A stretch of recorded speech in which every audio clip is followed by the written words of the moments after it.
Hello, good morning mga kapobre. Nandito na tayo sa November 15, pang day 5 na ng birthday ng nanay ko. So ito na yung pinaka-special na day.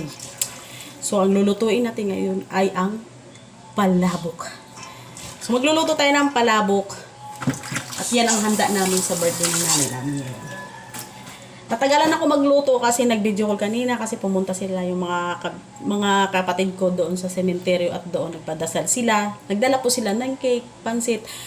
Yun, para handa doon sa birthday ng nanay ko. Tapos, kumain sila sa labas. Ayun, naaliw ako, nainggit ako. Kasi andun sila, sama-sama kami, andito lang, video call lang. So, ang ginawa namin ay maghahanda din kami. Siyempre, palabok. Siyempre, ang hahalo natin ay chicharon. Giniling. Siyempre, di mawawala din yung itlog. At siyempre, yung pang-toppings, yung masarap na baboy na crunchy. Wala kasi kaming ganun. Kaya ang ginawa ko, bumili lang ako ng baboy na medyo mataba-taba. Tapos piprituhin ko. Ayun, piniprito ko pa siya ngayon. So, yun lang. Sara, luto tayo.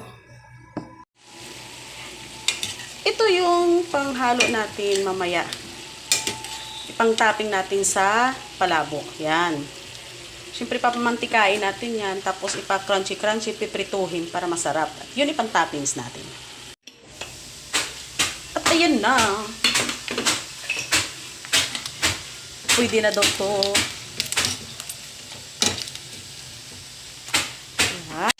Ayan, ginisa na natin yung giniling. At ayan na ang chicharon. Dinurog na ni Nani.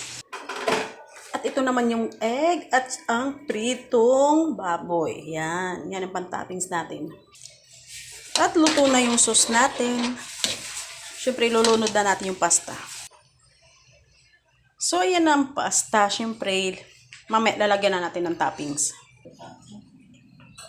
At ito na ang finished product. Ang palabok ni Pobreng Iloy at Nani. Ayan. At daw ni Kuya Kukoy. Nakisawsaw.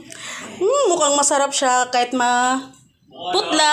Pero masarap talaga. Sabi naman daw ni Kuya Kukoy.